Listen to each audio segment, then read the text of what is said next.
GGB media में खुशामदीद नाजरीन। बहुत इंपॉर्टेंट खबर अभी आई है कि पाकिस्तान, टर्की और सऊदी अरेबिया के दरमियान में एक म्यूचुअल डिफेंस एग्रीमेंट हुआ, एक ट्राईलैटरल एग्रीमेंट हुआ। पूरी दुनिया, इंटरनेशनल मीडिया, नेशनल मीडिया, हर जगह के ऊपर इसी खबर का जिक्र हो रहा है। ये जो वीडियो आप देखने जा रहे हैं ये इसी डिफेंस पैक्ट को डिटेल में एक्सप्लेन करेगी। नंबर 1 कि इस डिफेंस पैक्ट के क्या मुहर्रकात हैं। मुहर्रकात से मुराद ये कि इस डिफेंस पैक्ट के बाद पाकिस्तान, टर्की और सऊदीया के रिलेशंस में क्या तब्दीली आएगी, ये डिफेंस पैक्ट क्यों हुआ, ये दूसरा एस्पेक्ट होगा इस वीडियो का।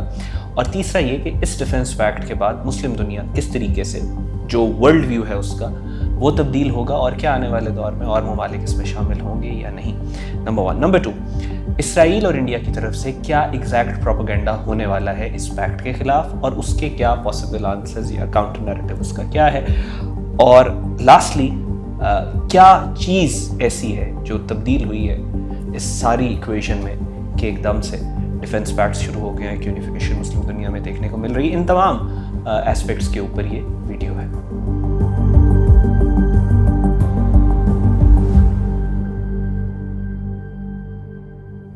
नाज़रीन, मैं बहुत दो वाक़यात आपके सामने रखूँगा जिससे आपको अंदाज़ा होगा कि पाकिस्तान, टर्की, सऊदी अरेबिया के रिलेशंस कैसे हैं। इल्लामा इकबाल का एक बड़ा मशहूर शेर है, फरमाते हैं कि अपनी मिल्लत पर क़यास अक़वाम मग़रिब से न कर, ख़ास है तरकीब में कौम रसूल हाशमी सल्लल्लाहु अलैहि वसल्लम। सो पाकिस्तान, सऊदीया और पाकिस्तान टर्की रिलेशंस को आप कन्वेंशनल इंटरनेशनल रिलेशंस की लेंस से नहीं देख सकते, क्योंकि इंटरनेशनल रिलेशंस का जो सिस्टम है वो नेशन स्टेट्स की बाउंड्रीज़ के ऊपर बेस करता है। और पाकिस्तान, टर्की, सऊदी अरेबिया के रिलेशंस पाकिस्तान बनने से भी पहले के 2 मिसालें मैं आपके सामने रखता हूँ। पाकिस्तान बनने से पहले मुस्लिम लीग का एक वफ्द UNO जाना चाहता था और वो UNO पहुंचे। उन्होंने UN के जो लीडरशिप थी उसको बताना था कि पाकिस्तान का बनना क्यों ज़रूरी है। कांग्रेस को इस बात का पता चल गया। कांग्रेस के नुमाइंदे पहले UNO में पहुंच गए और उन्होंने जाके ये बात कही कि यूनाइटेड नेशन के सिस्टम के कानून के मुताबिक एक मुल्क जो है वो अपने आप को रिप्रेजेंट कर सकता है, ये किसी मुल्क के रिप्रेजेंटेटिव नहीं है मुस्लिम लीग वाले, लिहाजा ये अपने आप नुमाइंदगी नहीं कर सकते। वहाँ पे मौजूद एक सऊदी प्रिंस थे जिनको इस बात का पता चला और उन्होंने क्या किया, उन्होंने उन नुमाइंदों को बुलाया मुस्लिम लीग के अपने होटल के कमरे में, यूनाइटेड नेशन की लीडरशिप को अपने होटल के कमरे में बुलाया और वहाँ बुला के बिठा के उन्होंने कहा कि आपने जो बात करनी है लीडरशिप के साथ आप करें। वो जो प्रिंस थे वो बाद में सऊदी अरेबिया के किंग बने और दुनिया उनको किंग फैसल के नाम से जानती है। When I was doing my masters Turkey के अंदर, तो मेरा मास्टर्स के दौरान एक रिसर्च पेपर मैंने लिखना था पाकिस्तान और टर्की के रिलेशंस के ऊपर, हिस्टोरिकल रिलेशंस के ऊपर। So when I started digging I realized कि 18वीं सदी में टीपू सुल्तान के एक एलची थे जो ऑटोमन सुल्तान के पास आए और फिर जहाँ मुज़ाकरात, बातचीत, डिप्लोमेटिक एक कॉन्डक्ट बनाने के लिए उनको वहाँ उस वक्त जो फ्रेंच एम्पायर थी उनसे लड़ने के लिए कुछ ख़ास हथियार चाहिए थे जो कि उस वक्त ऑटोमन्स के पास थे और उन्होंने वहाँ से कोई राब्ता इस्टेब्लिश करना था कि हथियार आ सकें। सो टर्क्स कहते हैं कि that was the beginning of Pakistan Turkey relationship. और वो एलची उधर ही फिर अल्लाह को प्यारे हो गए। उनकी कब्र इस्तांबुल के अंदर आज भी मौजूद है, ये तस्वीर आप देख रहे हैं। सो ये जो रिलेशनशिप है पाकिस्तान, टर्की, सऊदी अरेबिया का, ये बहुत पुराना है। ये पूरे मिडल ईस्ट की भी अगर आप बात करें तो हमेशा से पिछले 1400 साल में मिडल ईस्ट के अंदर एक sense of collective security, collective economy, collective social setup, ये चीज़ें जो रिलीजन की आप बात कर ले तो एक कलेक्टिव एक सिंक्रोनाइजेशन और कलेक्टिविटी का कॉन्सेप्ट हमेशा से यहाँ पे रहा है। This is the normal way of existence in the Muslim world. ये जो पिछले 70-80 साल से जिस तरीके के नेशन स्टेट्स में डिवाइड कर दिया गया था सब कुछ, दैट वाज एन अनॉमली। और अब जो वो नेशन स्टेट्स हैं, यानी नेशन स्टेट्स के कॉन्सेप्ट को साथ लेकर यूनिफिकेशन की तरफ, यानी अपनी हकीकत की तरफ मुस्लिम दुनिया बढ़ रही है। उसी तरह यूरोप को भी आप देख रहे हैं, यूरोप में हमेशा से एक नेशनलिज्म रहा है। अपने जो ममालिक हैं वो आपस में अपने अपने मुल्कों के इंटरेस्ट को प्रोटेक्ट करते रहे। वहाँ पे कलेक्टिव नेशनल सिक्योरिटी और स्ट्रेटजी, इकोनॉमी, उसका कॉन्सेप्ट नहीं था, आपस में लड़ते रहते थे। अब आप देख रहे हैं कि यूरोप में बहुत सारे ममालिक जो हैं वो दोबारा से ग्लोबलिज्म को छोड़ के नेशनलिज्म पे आना शुरू हो गए। सो यूरोप अपनी हकीकत की तरफ वापस जा रहा है। मिडिल ईस्ट और मुस्लिम वर्ल्ड अपनी हकीकत की तरफ वापस जा रहा है। और ये जो डिफेंस पैक्ट्स अब होना शुरू हुए हैं, ये बुनियाद रखी गई है। 3 मुसलमान दुनिया के सबसे ताकतवर ममालिक आपस में इकट्ठे हो गए, तो ये पूरी मुस्लिम दुनिया के लिए एक मशअले राह बन चुकी। ये एक स्नोबॉल इफेक्ट है जो आगे मजीद बढ़ेगा। जितना बढ़ता चला जाएगा मुस्लिम दुनिया के मसाइल उतने कम होते चले जाएंगे। मैं एक छोटी सी आपको एग्जांपल देता हूँ। मुस्लिम दुनिया का कोई एक मसला ऐसा नहीं है कि जो एक जगह पे हो और उससे पूरी मुस्लिम दुनिया इफेक्ट ना हो रही है, छोटे से छोटा और बड़े से बड़ा। ये दहशतगर्दी जो आप पाकिस्तान में देख रहे हैं फितनतुल खवारिज की, कहाँ से निकली? ये सारा कॉन्सेप्ट जो है वो मिडिल ईस्ट से ही आया है। आईसिस, दाइश उसी की आउटलेट, उसी तरह की अलकायदा, टीटीपी, और ये पूरी मुस्लिम दुनिया में ऑपरेट करते हैं। इनका हल क्या है कि काउंटर टेररिज्म की डोमेन में पूरी मुस्लिम दुनिया इकट्ठी हो जाए। जो मुस्लिम दुनिया को फाइनेंसेस और इकोनॉमी के इश्यूज हैं, उसका हल क्या है कि पूरी मुस्लिम दुनिया आपस में इकट्ठी हो जाए। जो मुसलमान दुनिया को फॉरेन पॉलिसी के अंदर इश्यूज आते हैं, उसका हल क्या है कि पूरी मुस्लिम दुनिया आपस में इकट्ठी हो जाए। यही एक इंग्रेडिएंट है जो मिसिंग था मुस्लिम वर्ल्ड की एक दोबारा से अपने आप को एज अ पावर पूरी दुनिया में एस्टेब्लिश करने। इसमें बहुत सारी चीज़ें हैं। इसमें पाकिस्तान के इकोनॉमिक एस्पेक्ट्स हैं, सिक्योरिटी के मामलात हैं, सऊदी अरेबिया और टर्की के साथ जो है जो डिफेंस एग्रीमेंट है, डिफेंस ट्रेड है, उसमें बहुत ज़्यादा रिबेट मिलेगी, उसमें बहुत ज़्यादा बेहतरी आएगी, टैक्सेस को प्रॉपर तरीके से मैनेज किया जाएगा, एआई डेवलपमेंट के ऊपर, ड्रोन मैन्युफैक्चरिंग के ऊपर। उसके अलावा मल्टीपल एवेन्यूज़ हैं, जैसा मैंने बताया, हिस्ट्री से लेकर जियो पॉलिटिक्स तक। पाकिस्तान, टर्की, सऊदी अरेबिया के पास अनकाउंटेबल चीज़ें हैं आपस में एक दूसरे के साथ शेयर करने के लिए। वो फ्रेमवर्क मिसिंग था, वो फ्रेमवर्क आज एस्टेब्लिश हो गया और इस फ्रेमवर्क में आगे भी आप देखेंगे कि मजीद बहुत सारे ममालिक शामिल होंगे। उसके साथ साथ मिडल ईस्ट के अंदर जो सिक्योरिटी apparatus था, जिसमें अमेरिका का एक इंटीग्रल रोल था। आप देख रहे हैं कि अमेरिका ने भी नेशनल सिक्योरिटी डॉक्यूमेंट जो 2026-2025 का उसने अपना बनाया है, वो भी कहते हैं कि हम इतना ज़्यादा एक्सटेंशन अब अफोर्ड नहीं कर सकते, स्ट्रेटेजिक रिट्रेंचमेंट की तरफ वो भी जाना चाह रहे हैं। ये एक बहुत इंपॉर्टेंट एस्पेक्ट है।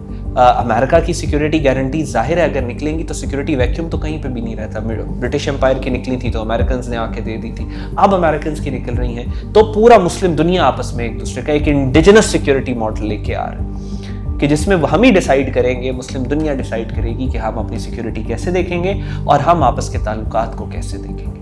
ये 100 साल के बाद नई प्रेसिडेंट सेट हो रही है। आपने देखा कि अब से 1910 ऑनवर्ड्स बेल्फोर डिक्लेरेशन हुई, फिर उसके बाद साइक्स-पिकेट एग्रीमेंट हुआ। ब्रिटिश और फ्रेंच एम्पायर ने मिलकर पूरे मिडिल ईस्ट को कार्व किया। फिर उसके बाद इसराइल का बनने के बाद Oslo accord, camp David accord, ये सारे अकॉर्ड जो हो रहे थे ये दूसरी बाहर की वेस्टर्न वर्ल्ड के अंदर हो रहे थे मिडिल ईस्ट के फैसले। अब पिछले 1 साल में तब्दीली आई है।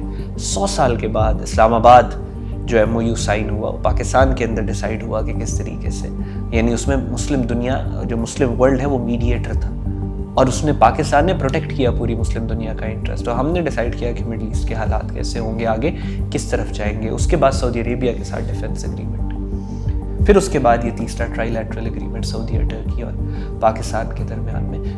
एक बहुत इंपॉर्टेंट स्टेप है जियोपॉलिटिक्स के अंदर, पाकिस्तान के अंदर और पूरी मुस्लिम दुनिया को अगर आप एनविजन करें एंड बाय एक्सटेंशन ह्यूमैनिटी को अगर आप देखें तो एक बहुत पॉजिटिव स्टेप है ये ट्राइलैटरल डिफेंस एग्रीमेंट। अच्छा, अब यहाँ पे ये जो डिफेंस एग्रीमेंट हुआ है, इसके बाद भारत क्या प्रोपेगेंडा करेगा ये भी मैं आपको बता देता हूँ।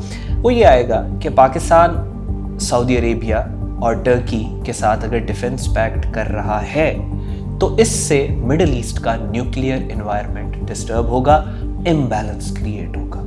इस तरीके से वो पाकिस्तान को प्रेशराइज करने की कोशिश करेंगे। ये नैरेटिव रॉ क्रिएट करेगी मोसाद के साथ मिलके, उन्होंने यही नैरेटिव क्रिएट करना। इसका जवाब क्या? इसका जवाब बड़ा सिंपल है। बजाय इसके कि डिफेंसिव हों, बजाय इसके कि एग्रेसिव हों, सिंपल एकेडमिक जवाब है, वो ये है कि पाकिस्तान ने अपने न्यूक्लियर बॉम्ब्स बनाए इंडिया को के रिएक्शन में। हमारा जो स्ट्रेटेजिक कल्चर, क्योंकि हम एक डायरेक्ट न्यूक्लियर थ्रेट फेस कर रहे हैं 24/7 365 days a year from India, हमने इस वजह से अपने न्यूक्लियर बॉम्ब्स बनाए इंडिया को डिटर करने के लिए। सऊदी अरेबिया को इस तरीके का कोई इमीडिएट न्यूक्लियर थ्रेट है ही नहीं, तो फिर न्यूक्लियर की बात कहां से आ गई? और जहां तक टर्की की बात है, टर्की में तो अमेरिका के न्यूक स्टेशन है। تو ٹرکی کو بھی اس طرح کی نیوکلیئر کسی چیز کی ضرورت نہیں ہے. سو یہ جو پروپیگنڈا ہمارے خلاف لانچ کیا جا رہا ہے, اس کا یہ بڑا سمپل اور سادہ منہ توڑ جواب ہے. جو بھی انٹرنیشنل میڈیا پہ بات کرے اس کے منہ پہ یہ جواب مارے کہ نہ سعودیہ کو ضرورت ہے نہ ٹرکی کو ضرورت ہے, لہٰذا تم اپنا منہ بند رکھو. ہمارا پرابلم یہ آتا ہے, ہم ہو جاتے ہیں جذباتی, ہم ہو جاتے ہیں ایموشنل. یہ جو ہمارے دشمن ہیں, یہ جب نیوکلیئر بامب بناتے ہیں نا, اس کا بھی نام رکھتے ہیں اسمائلنگ بدھا. ٹھیک ہے, کیونکہ سب کانشیسلی ایک Buddha is a symbol of peace etcetera and smiling is a very positive emotion. تو نیوکلیئر بامب کا نام ہم رکھیں گے اسمائلنگ بدھا. سو لہٰذا جن کے ساتھ ڈیل کر رہے ہیں ان کو انہی کی زبان میں جواب دیں. یہ defence agreement, it's a defence agreement, it is not an aggressive agreement. ہم آن دی ادر ہینڈ کیا کرتے ہیں, ہم چکن آؤٹ کر جاتے ہیں یا ایموشنل جذباتی ہو کے ہم اس طرح کی اسٹیٹمنٹس دے دیتے ہیں, اگریسو اسٹیٹمنٹس دے دیتے ہیں, اس کو پھر میڈیا میں اسپن کیا جاتا ہے.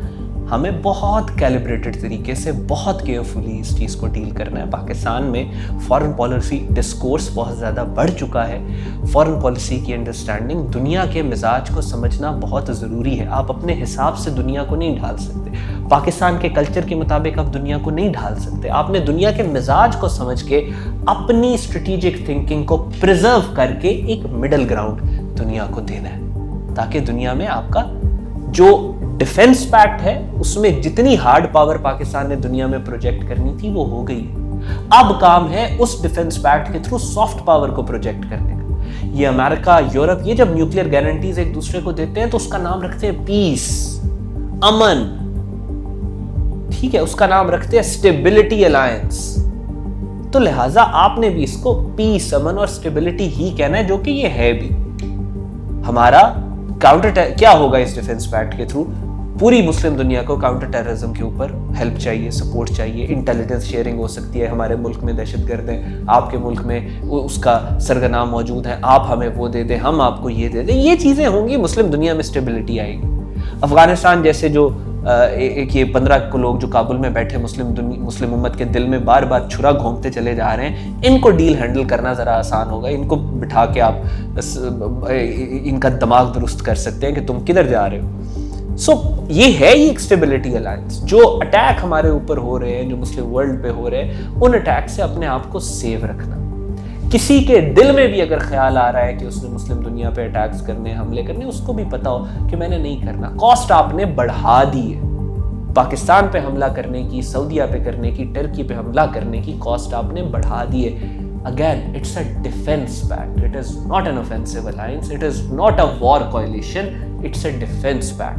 یہ بڑا کیئرفل ہم نے رہنا ہے. تیسرا ایک بہت امپورٹنٹ فوڈ فار تھاٹ ہے کہ پاکستانیوں کو اس بات کو ضرور سمجھنا اور جاننا چاہیے کہ پاکستان 70 سالوں سے قائم ہے. سعودی عربیہ بھی قائم ہے, ٹرکی بھی قائم ہے. پاکستان کی, ٹرکی کی, سعودیہ کی تمام لیڈرشپ جو ہے بہت عرصے سے پاور میں ہے, اقتدار میں. لیکن یہ ڈیفنس پیکٹس جو ہیں یہ اب ہونا شروع ہوئے ہیں, اور اس ساری ایکویشن میں صرف ایک چیز چینج ہوئی ہے, اور وہ ہے فیلڈ مارشل عاصم منیر. لہٰذا جہاں ہم اپنی پولیٹیکل لیڈرشپ کو تمام جو ہے ظاہر ہے جس طریقے سے انہوں نے اسٹیبلٹی لے کے آ رہے ہیں اور وہ سارا کچھ وہ اپنی جگہ پہ, لیکن یہ بات پاکستانیوں کو کبھی نہیں بھولنی چاہیے کہ دا چینجنگ فیکٹر, وہ ایکویژن میں جو تبدیلی آئی ہے وہ اس وقت آئی تھی جب سید عاصم منیر پاکستان کے آرمی چیف بنے تھے. تو اپنے ہیروز کو پہچانے, اپنے محسنوں کو پہچانے, اور اللہ کا شکر ادا کریں کہ پوری مسلم دنیا میں سے اللہ تعالیٰ نے پاکستان کو وہ فوج دی اور وہ سپہ سالار دیا کہ جس کے نصیب میں اللہ تعالیٰ نے یہ عزت لکھی کہ یہ خادمین حرمین شریفین کے بعد محافظین حرمین شریفین, یعنی خدمت خادم ہی ہیں ایک طرح سے, جو کہ ہم اگر یہ کہیں کہ ہم وہاں پہ جو محافظین حرمین شریفین ہیں, اور پھر اس کے بعد آٹومن امپائر, سلطنت عثمانیہ کی جو ایک نمائندہ ہے, ٹرکی جو کہ ایک بہت امپورٹنٹ مسلم کنٹری ہے, اس کے ساتھ یہ ہوا. یہ اتنی بڑی چیز ہو چکی ہے کہ آنے والے دور میں سوال ہی پیدا نہیں ہوتا کہ مسلم دنیا آپس میں دوبارہ ایک کلیکٹیو سیکیورٹی ایپریٹس کے نیچے آپریٹ نہ کرے. سو اللہ تعالیٰ نے آؤٹ آف 2 بلین مسلمس, کئی ممالک, کئی فوجیں, کئی قومیں, لیکن اللہ تعالیٰ نے پاکستان کو، پاکستان کی فوج کو، پاکستانی فوج کے سپہ سالار کو سعادت بخشی ہے کہ اس کے تلوار سے، اس کے زبان سے، اس کے ہاتھوں سے اللہ تعالیٰ نے یہ عظیم امر جو ہے یہ کروایا ہے۔ پاکستان ہمیشہ زندہ باد۔